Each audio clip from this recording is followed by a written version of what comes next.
Hi, this is BBUA Analytics, the channel of top news and analytics from Ukraine, about Ukraine and around Ukraine. My name is Bogdan Butkevych. I'm a Ukrainian journalist and vlogger. Hello, and I'm Olena Vostrova, a Ukrainian political psychologist, and here we give Ukrainian worldview for the world. First of all, thank you for your support.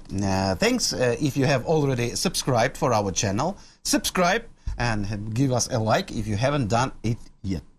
And thank you for your feedback, for your comments, especially for those that demonstrated your perception of Ukraine and Ukrainians. Truly speaking, some of them really surprised us, and we will reflect on them a little bit later. And now we will analyze for you the latest top news from Ukraine. So the first case is about nuclear weapons. Do you know why I'm confident that our Ukrainian counter-offensive is developing successfully? Because, you know, in Russia they started talking about nuclear weapons again. I think you saw how a racist and old schizophrenic and at the same time a very respected international expert named Karaganov, a scientific head of the Faculty of World Economy and International Affairs at the highest school of economics in Russia, issued an article where he wrote that it would not be effective to drop nuclear bombs on Ukraine or even Europe, but it is necessary to strike America with strategic nuclear weapons. America, imagine. Yes, not even for Ukrainian, but straight for Americans. Later, however, those parts of the article were deleted, but the message is clear. Well, this marker always works like a clockwork. When they shout about a nuclear bomb, it means that Russia have a very big problems at the front line of our war. And they also gave a nuclear bomb to their marionette, Lukashenko. So Ukrainians and Poles get scared. Maybe scared. Oh. Yes. And on the other hand, the Führer made an inside or sort of a leak about the agreement reached a year ago in Istanbul. He said it was a good compromise to take Crimea on lease for many years. And Putin sent the similar signals so that Ukraine itself will come to an agreement, just one and the same statement. They understand that things are going very bad for them. And they try to come to sort of a result until they come to an end. As for our offensive, we'll talk about this in a few weeks. I'm sure the result will surprise all of us. The main thing now is not liberated villages, but how many reserves and forces Russia will throw into battle to restrain the armed forces of Ukraine. The second case is BBC material about General Valerii Zaluzhnyi and his relations with Volodymyr Zelensky's office. Probably you saw that article, and we would like to tell you what we know about this and what we think about this. For the West, Volodymyr Zelensky has developed an image of the, main leader and protagonist, thanks to whom Ukraine was able to fight off Russian aggression. And this is not true. In fact, before the beginning of this big war, Volodymyr Zelensky pursued a policy of reconciliation with Russia. And until the end, he didn't believe that Moscow would attack. Even when the top leaders of Western countries warned him about the attack, Zelensky didn't believe it and publicly called on Ukrainians not to succumb to provocations. Even when, for example, the head of the CIA personally came to Kiev on January 12, 2022 and explained to Zelensky the plan, the real plan, how Russia was planning to attack Ukraine. Zelensky said that Ukrainians had nothing to fear and that on the May holidays, in the first days of May, they will be able to eat barbecue. It's true. В квітні відзначимо Великдень. В травні, як завжди, сонце, вихідні, шашлик, День перемоги. Likewise, his parliamentary faction refused to increase funding for the army a few days before the attack. And the main members of his team continued to claim until the last days before Russian full-scale invasion that it was just the American press and various European top officials who were distorting the situation in order to simply worsen the situation in the Ukrainian economy. And Valerii Zaluzhnyi and the article about his childhood and his way. He's a person who was appointed by Zelensky, apparently only because Zelensky thought that the general had no political ambitions and therefore would be an obedient executor of all the orders that Zelensky would give. And it turned out that Valerii Zaluzhnyi was actually the only one who really prepared for this war, and he get the armed forces of Ukraine get ready for this war. And this month's survey conducted by the Razumkov Center and ordered by the independent Ukrainian media ZNUA, Дзеркало тижня, shows that the majority of Ukrainians believe that the efforts of the Ukrainian authorities to prepare for a full-scale war with Russia were not enough. And more than 42% of respondents think that the president of Ukraine bears the greatest responsibility for the country's preparations for war. So, within the limits of the money and opportunities that were allocated, the armed forces of Ukraine prepared to repel the Russian attack in an atmosphere of absolute secrecy. Moreover, this secrecy reached the point where Zaluzhnyi was afraid to show these plans even to American allies, according to publications in the New Yorker magazine. Why? Because he was afraid that the Americans would show them to Zelensky, and Zelensky, in his turn, would give an order to curtail all this. After all, right before the attack, Zelensky said, "How can we increase the funding of the army? Because then we will not be able to build the roads." So it was Valerii Zaluzhnyi who worked out that fantastic plan which allowed the Ukrainian army, which is 3 times smaller than the Russian army, with much smaller resources to defeat the giant Russian forces near Kiev, as well as near Chernihiv, Sumy and Kharkiv. Volodymyr Zelensky took a very correct and beautiful step when he refused to flee the country on February 24, 2022, remained at his post and thus became the frontman of the Ukrainian resistance. But all our foreign viewers should understand that it is not Volodymyr Zelensky who is really leading our war. In general, Volodymyr Zelensky is a former actor who is really good at what he's doing, really good at playing his roles and reading those great speeches written for him by his speechwriters. At the same time, it would be a huge mistake to believe that this is Volodymyr Zelensky, who is the person without whom Ukraine would lose. You know, it was Zaluzhnyi who developed the plan to lure the Russian columns into the middle of our country at the beginning of the war. And then he forced the Russians to break their foreheads twice against the maneuverable Ukrainian defense in Donbass. It was he who developed 2 plans of operations near Kherson and Kharkiv, as a result of which the Russian army received the biggest defeats since the beginning of the Second World War II, when Wehrmacht beats the Russian army. The story told by the authors in the BBC article is very revealing.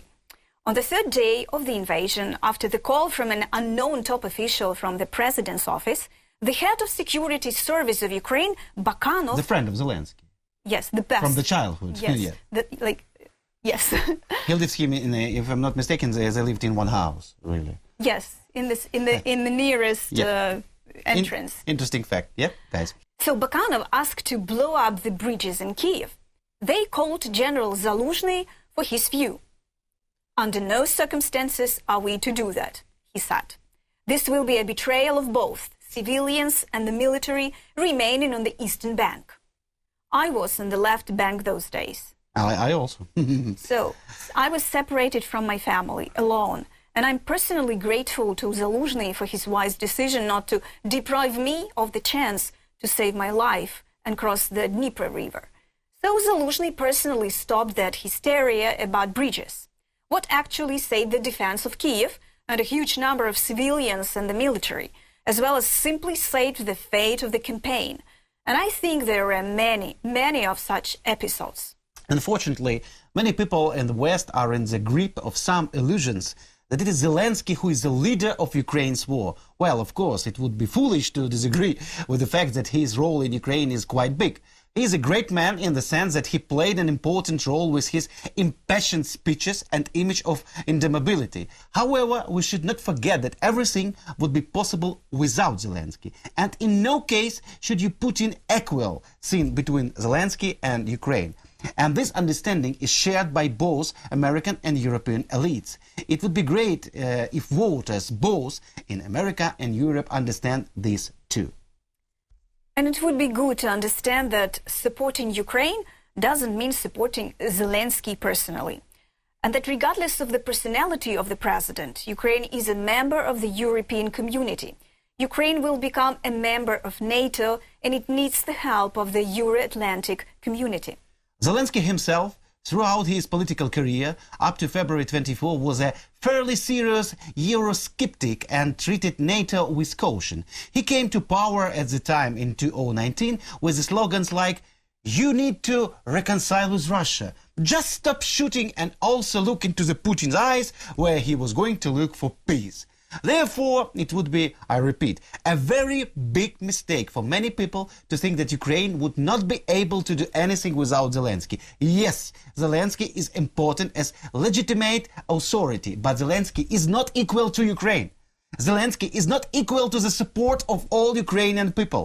Zelensky is not equal to the armed forces of Ukraine. And of course, Zelensky is not equal to Valerii Zaluzhnyi, who is the head of the armed forces of Ukraine and the real hero who really saved and continues saving Ukraine. And now he's leading the counteroffensive. And all Ukrainians and all foreigners, I hope that counteroffensive will be a victorious step in our war with the Russian occupation federation. And now, as we promised at the beginning, we will reflect on some of your comments. Because it was really surprising to find out that some people abroad Ukraine seem to believe that the only reason Ukraine is holding on is because of Zelensky. And I should say that this is a sort of an infantile position, or the position of a person who prefers building personal cults instead of cultivating institutions. And this position is cultivated by the President's Office for Ukrainians, and as we could see now, for the world as well. They try to promote the idea that there should be only one winner, and this is Zelensky. And it is not true, and it is not fair. There are at least 4 reasons Ukraine is holding on. 4 reasons we are still alive. Number 1, our brave people who are in the armed forces of Ukraine, headed by Valerii Zaluzhnyi, as we have just told you about this in this previous case. Number 2, strong civil society, Ukrainian volunteers. Number 3, our diplomacy, where Zelensky as a presidential institution plays real main role. And number 4, Western partners who give us weapon, money and their support. Zelensky play his role great, okay, nobody denies, but he's a part of the picture, not the whole picture. Remember the cover of the Times, Volodymyr Zelensky and the Spirit of Ukraine, Person of the Year 2022. Zelensky is a great communicator of our spirit, and he is a part of it, but not the whole spirit. So look at the whole picture of Ukraine, not only on its one part. Please, do not idealize Zelensky, and do not idealize Ukrainians. We are just people like you. We want to live in a democratic country with democratic values, lifestyle, and institutions. We are fighting against dictatorship and corruption just like you. And the difference is that you have more developed institutions, especially anti-corruption institutions, and we are only developing them. It was also surprising to hear that. For all we know, we Ukrainians may primarily detest Zelensky because he's doing his best to root out corruption, and it is causing us and our political allies big financial problems. Look, there is one important thing you should understand about Ukraine. We are waging 3 wars here. The first, against Russian occupants, we chase them from our territory. The second, against pro-Russian and corrupted elements, and we are chasing them from our institutions. Governmental, social, educational, all of them. And the third, the hardest war, it is against Russian world, Ruski Mir, and Russian propaganda. And we are chasing it from people's minds. And this is the fight for our Ukrainian identity the Russians are trying to annihilate, are trying to kill. If we win the first war and lose the second and the third, we will win the territories but lose democracy and identity. And the war will come back again. We will win war, but we will lose peace. To win all 3 wars, to win peace, is our agenda and our aim. We must build democratic institutions now. And when we see that our politicians, including the President Zelensky, undermine and ruin them and cultivate personalized autocracy and corruption, we must talk about this and not, as you suggest, keep it private. Unfortunately, what we see here from the inside, Zelensky mostly imitates. He's doing his best to root out corruption. Reznikov X is a typical case. And if you don't know about this case, please let us know in the comments and we will tell you about this. Simply talking, it's about the corruption schemes in our Ministry of Defense. Ukrainian people have a lot of questions as for Zelensky domestic politics. And we will ask them after our victory. Now we keep silence. But there are questions that should be answered right now. And these questions are about our integration into NATO and European Union. Some of you say that we make deliberate efforts to undermine our own country. You're confused. We make deliberate efforts to undermine dictatorship and corruption that prevent us from integrating into European structures as something like NATO and European Union. Look, we are fighting against Putin, and we are fighting against Putin in Zelensky. We do not want to turn into Orban's Hungary. We want to be a full-fledged democracy with strong institutions. So to create strong anti-corruption institutions, we need to create pressure on Zelensky and our government from the inside. And that's what our active society does. And we need this pressure from the outside, from our Western partners. We all have to push Zelensky and our government to speed up reforms and creation of democratic institutions. And the last comment we have to reflect on is about this.